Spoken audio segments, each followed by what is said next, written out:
un poco el resultado de esta pandemia es precisamente que el día de hoy tengamos que reunirnos de manera virtual y todavía tratar de adaptarnos a trabajar de esta manera. Sin embargo, pues reiterarles también nuestra disposición. Si en algún momento necesitan que estemos al Congreso para seguir dialogando y continuando dándole la información que ustedes necesitan, estamos a su disposición y obviamente lo podremos hacer, ¿no? También me gustaría comenzar un poco pues evocando que la pandemia ha afectado a todo el mundo prácticamente, ha tenido un impacto no solo, principalmente ha tenido un impacto en vidas humanas. Al día de ayer, a nivel mundial, se habían perdido cerca de 1.045.878 vidas alrededor de todo el mundo. Quise ser lo más exacto posible porque cada vida obviamente cuenta. Aquí no nos gusta redondear las cifras. Pues, obviamente esto ha tenido también un impacto en nuestro país y yo creo que es momento también de pensar en todos ellos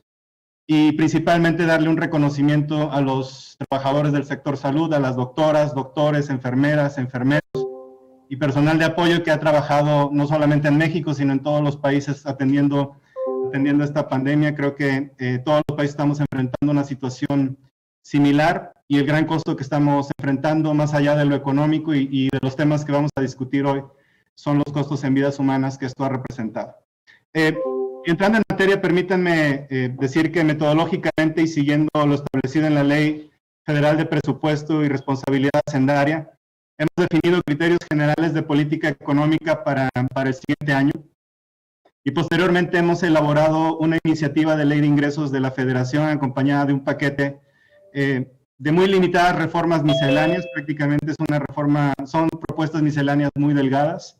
lo cual en conjunto con las propuestas de balance público nos proporcionan lo que sería el alcance presupuestal de la política pública del país para el 2021. De entrada, el paquete económico que propusimos busca establecer un equilibrio entre los agregados fiscales de ingreso y gasto que permitan continuar reduciendo la razón de deuda neta sobre el PIB y mantenerla dentro de una senda de sostenibilidad que no genere costos fiscales adicionales a las generaciones futuras, y en este sentido la propuesta busca contribuir a la estabilidad macroeconómica y no contribuir precisamente a un desbalance fiscal en este sentido. Esta estabilidad macroeconómica es el medio que nos permitirá heredar condiciones para que los recursos públicos de los siguientes años se dediquen de manera creciente a fomentar lo que es el desarrollo sostenible, el desarrollo económico, el desarrollo incluyente, invertir en capital humano y sentar las bases de igualdad en el acceso al progreso social y económico para la ciudadanía mexicana.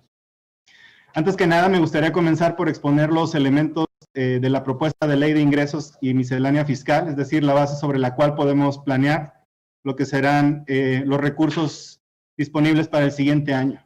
Y entiendo que posteriormente la Comisión de Presupuesto discutirá con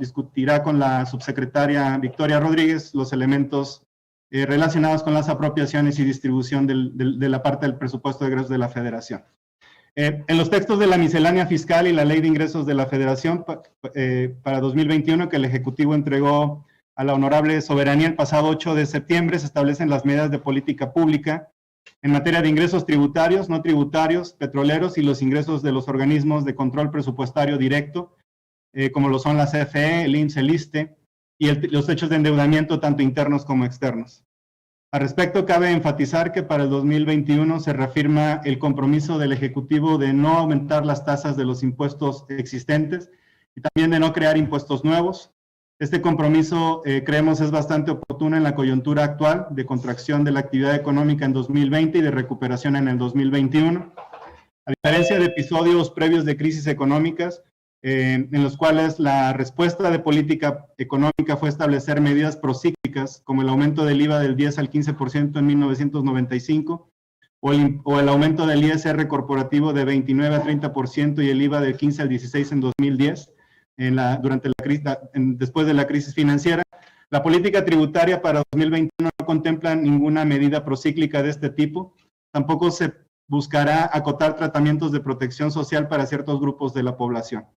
Creemos que no es momento para ellos. Las medidas fiscales procíclicas que se han implementado en medio de crisis pasadas o las propuestas que estamos recibiendo de algunos organismos internacionales en materia de impuestos hoy tendrían de manera inequívoca una afectación en el consumo y la inversión, ralentizando la recuperación económica esperada para el próximo año.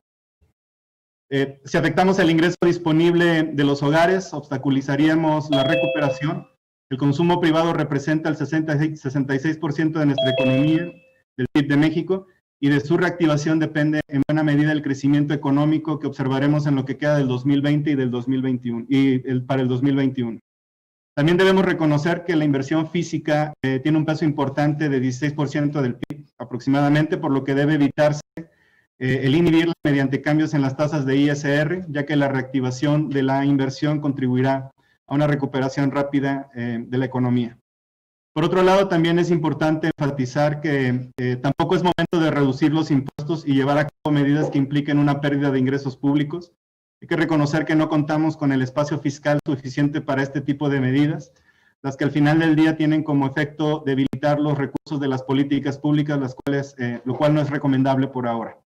La estrategia que estamos proponiendo, más bien, es combatir la pérdida recaudatoria asociada a prácticas claramente de elusión y en algunos casos ilegales por parte de algunos contribuyentes que deliberadamente buscan capturar la renta de la hacienda pública para generar riqueza privada. Una estrategia centrada en reducir esta brecha, es decir, en acotar la evasión, busca recuperar recursos que son legítimamente propiedad del Estado, pero que son apropiados por terceros en detrimento del interés público. Y de esta manera se procura además una mayor equidad en el sistema de contribuciones de nuestro país y se cierran espacios a prácticas de competencia desleal que traen como resultado mayor competitividad y productividad para la economía en su conjunto. Es preciso también reconocer que la baja recaudación en México se explica en gran medida por los altos niveles de evasión y elusión fiscal. De acuerdo con los estudios que se han publicado por algunas universidades y organismos internacionales, para nuestro país se puede concluir que la brecha de cumplimiento, en el caso de la evasión fiscal, representa entre el 2.5 y 3.5% del PIB, y esto significa que existe margen para incrementar la recaudación, más bien para utilizar este margen para compensar la caída de los ingresos, sin necesidad de aumentar la carga tributaria sobre los contribuyentes que son cumplidos, sobre la base de contribuyentes que está cumpliendo con sus obligaciones. Precisamente el trabajo que ha realizado el Congreso mexicano al aprobar medidas orientadas a reducir las brechas que facilitan la evasión y la elusión ha sido fundamental para explicar las cifras de ingresos que vemos en este año tan complejo, lo cual ha permitido garantizar recursos suficientes para atender los desafíos de la actual coyuntura, como son el gasto en salud, educación e inversión productiva que nos permitan atender la crisis sanitaria y económica de 2020, lo que ahora se le conoce como la recesión del coronavirus. Basta recordar que en periodos de crisis anteriores la caída de los ingresos tributarios fue más pronunciada que la caída del PIB, mientras que para 2020 la evidencia es contundente. Creemos que los ingresos tributarios se verán afectados en muchísimo menor medida que la actividad económica. Y permítanme darles algunos ejemplos de lo que, comparativos de lo que estamos observando el día de hoy, cuando menos durante la primera mitad de este año. Por ejemplo, en la crisis de 1995, la elasticidad de ingresos tributarios y PIB fue de alrededor del 2.8. Esto quiere decir que ante una caída de un punto del PIB, los ingresos tributarios cayeron 2.8 puntos porcentuales. Creo que vale la pena destacar que en el 95 se tuvieron que incrementar los ingresos, aún así hubo una caída, una caída recaudatoria que incrementó muchísimo la carga fiscal sobre los mexicanas y mexicanos. En la crisis financiera internacional del 2009, la elasticidad de los ingresos tributarios y PIB fue de alrededor de 2.2. Esto significa lo mismo que por cada punto porcentual que caía el PIB, los ingresos tributarios cayeron 2.2 puntos porcentuales. Lo que estamos observando en el 2020 es distinto. Prácticamente tenemos una elasticidad de 0.3, es decir que por cada, de 0.3, por lo que cada punto porcentual de caída del PIB, se espera que los ingresos tributarios se reduzcan en 0.3 puntos porcentuales. Una reducción significativamente menor, con una reducción significativamente menor a la actividad económica. Al respecto, solo señalo que para el periodo enero-agosto de 2020 vemos que los ingresos tributarios se han mantenido relativamente constantes en relación al mismo periodo del año. Aquellas que buscan alinear la administración tributaria, los temas tributarios de mayor popularidad en el plano, no tenemos en nuestro país. Y esto es importante aclararlo. Lo que tenemos en nuestro país es un mecanismo de retención de impuestos ya existentes, Eso es lo que se aprobó el año pasado y entró en vigor en junio de este año. Una serie de medidas para la retención de impuestos locales también ya existentes, y de ninguna manera estamos implementando o proponiendo un impuesto digital. Los impuestos que se están cargando a las plataformas digitales son los existentes de ISR, además de que ya algunos impuestos locales también se están recaudando. De hecho, los impuestos locales comenzaron a ser retenidos y pagados antes que los impuestos federales discutidos el año pasado.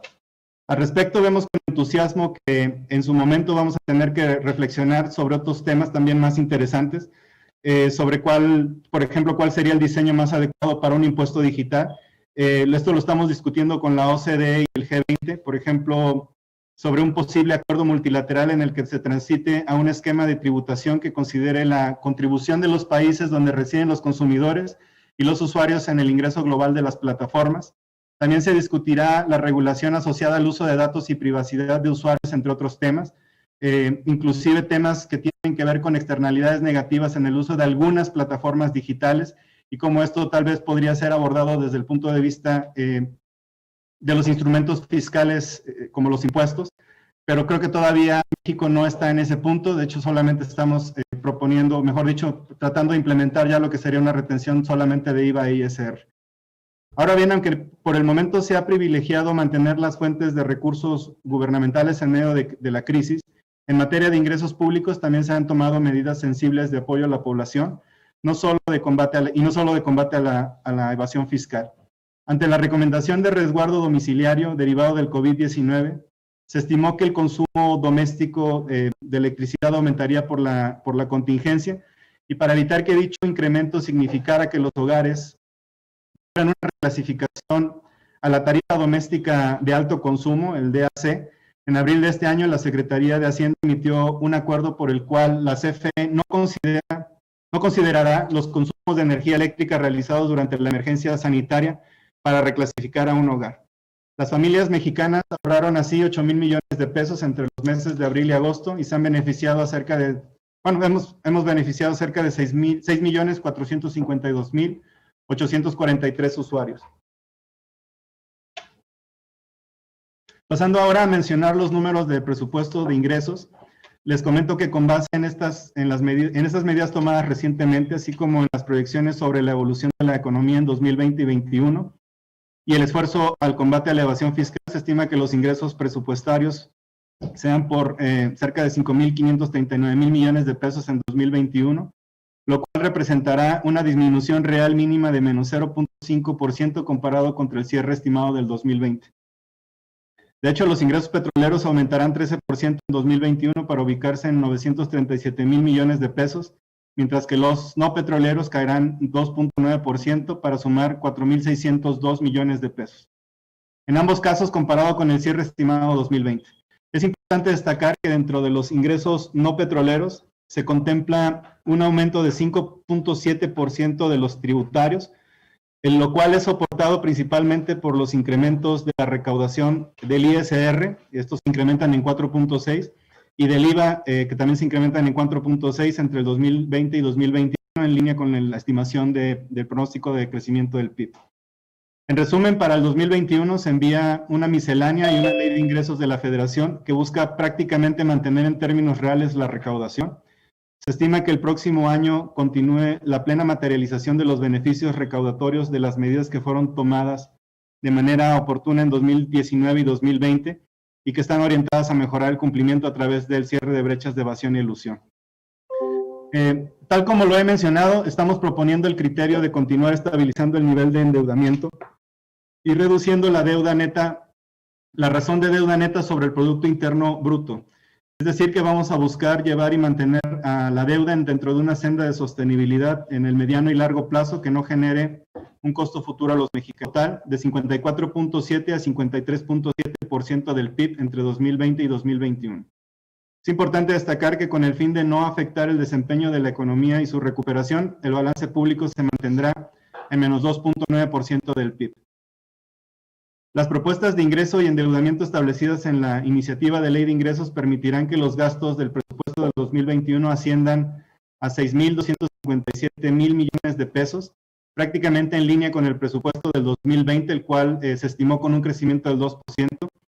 Es decir, esta cifra, la cifra que tendremos disponible para que se discuta en el presupuesto de egresos, va a reflejar una caída mínima de menos 0.3% en términos reales con respecto a lo aprobado en 2020 y tendrá un ligero aumento de 0.1% comparado con la estimación de cierre para este año. Permítanme ahora comentar las premisas del marco macroeconómico para el 2021 sobre la cual elaboramos la planeación presupuestal propuesta. El crecimiento del PIB de 4.6 en términos reales está basado en la reapertura y reactivación en curso durante la segunda mitad del 2020, la proyección de un crecimiento de 3.8% del PIB en Estados Unidos, el aumento del comercio y la inversión gracias a la certeza de la entrada en vigor del TEMEC y la reforma laboral, y el crecimiento en sectores con alto nivel de empleo y encadenamientos productivos como lo es la minería, manufacturas, construcción y comercio. Otra variable que es la producción del petróleo se ha situado en las estimaciones en 1.857 millones de barriles diarios, 1.796 millones de barriles de Pemex, lo cual representa un incremento de 5% con respecto al promedio esperado en 2020, que es de aproximadamente 1.710 millones de barriles, que incluye 61 millones de barriles de privados. El precio del petróleo se ha establecido en $42.1 por barril, en consonancia con los precios observados de julio y septiembre, los futuros del WTI y el Brent y la recuperación gradual del sector. Al 2 de octubre el precio de la mezcla mexicana es de $37.9 por barril, el WTI está situado en $37.1 por barril y el Brent en $38 por barril. El tipo de cambio está situado en 22.1 pesos por dólar en promedio, consistentes con los niveles de recuperación actuales. Hoy el dólar cerró en 21.5 pesos por dólar, la inflación de 3% que está en línea con la meta de inflación del Banco Central y una tasa de referencia del 4%. Si bien estamos planteando un marco macroeconómico puntual que sirve para hacer estimaciones realistas de los niveles y tendencias de los agregados fiscales, tenemos que reflexionar en que todo el mundo se ha aprendido que tendremos que coexistir con el COVID hasta que una vacuna pueda ser estabilizada, fabricada y distribuida a nivel global. La experiencia reciente de rebrotes de contagios en otros países en Europa y en Estados Unidos así nos lo demuestra, y esto significa que la reactivación de México y el mundo podría volver a ser impactada por factores ajenos a la voluntad de los gobiernos, por lo que en algunos sectores de la economía podrían otra vez recaer o no operar utilizando la totalidad de su capacidad instalada. De la misma manera, la producción y distribución de una vacuna, así como su rápido despliegue de inyecciones en las personas, ayudará a reabrir más rápido la economía y acelerará la reactivación. Y esto parece ser uno de los elementos que se están tomando en cuenta por algunos órganos. La cautela que debe prevalecer. Quisiera cerrar mi intervención señalando que la recuperación económica ha iniciado, que los escenarios macroeconómicos para el 2021 son factibles. La economía tocó piso en mayo y a partir de julio los sectores productivos han comenzado a operar. Se están recuperando los empleos y las variables económicas reflejan ya signos de reactivación. Si me permiten, voy a citar algunos indicadores sobre los cuales se basan nuestras estimaciones. Me permitiría enumerar que en el bimestre de junio a julio, el indicador global de actividad económica, el conocido IGAE, tuvo un crecimiento del 10.5% con respecto a abril-mayo, cifras desestacionalizadas. A su interior destaca el crecimiento de las manufacturas en 33.6%, el comercio 22.2% y la construcción 18.9%. De abril a agosto se han recuperado 51.285 afiliados al 30 de septiembre de 2020 con respecto al 16 de julio, cuando se había registrado el máximo de desafiliación por la pandemia. Una pérdida de 1.157.803 plazas respecto al registro del 29 de febrero contra 906.000 de pérdida al 30 de septiembre. El consumo privado y la inversión fija bruta tuvieron un crecimiento en julio de 5.2 y 4.4% respectivamente, ligando 2 meses consecutivos de recuperación.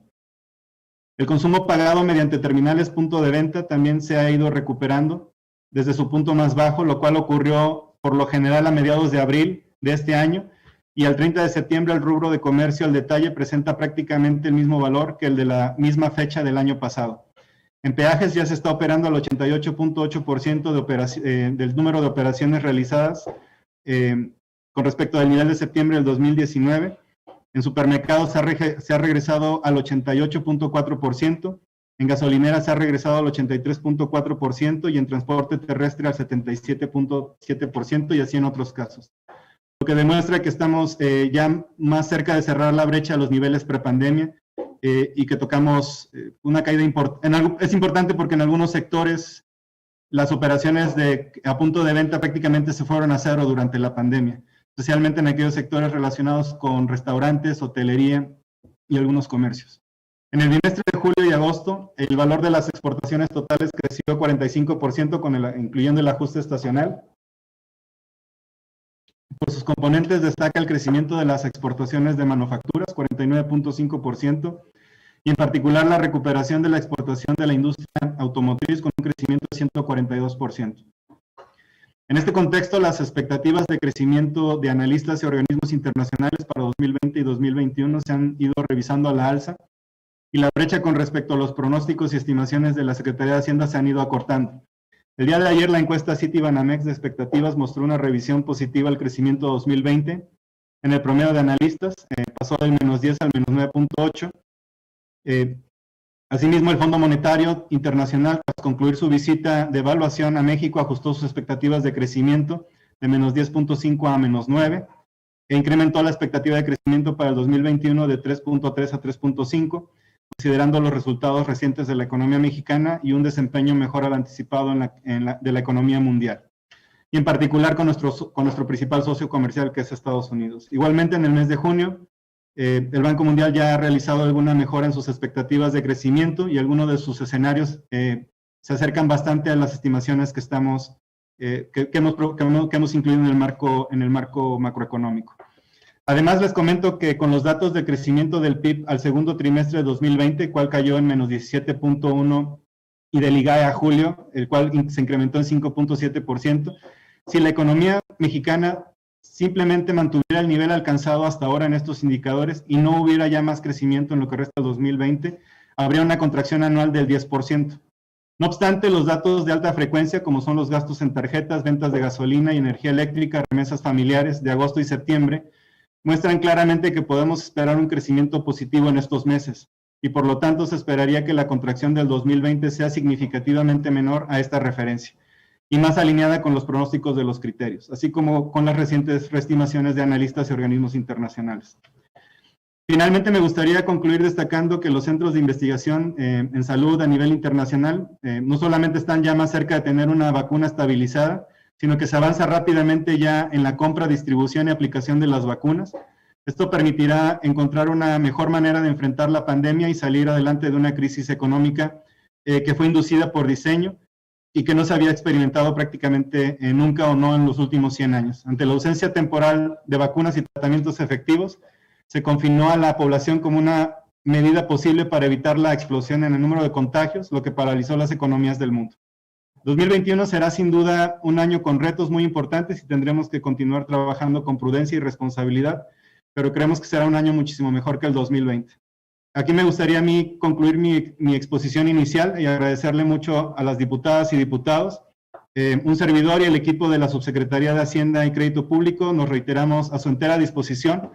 para la discusión de la Ley de Ingresos y sus componentes misceláneos y asimismo para proveerles toda la información que ustedes requieran durante la discusión de esta parte del paquete. Muchísimas gracias y con gusto esperamos la sección de preguntas y respuestas.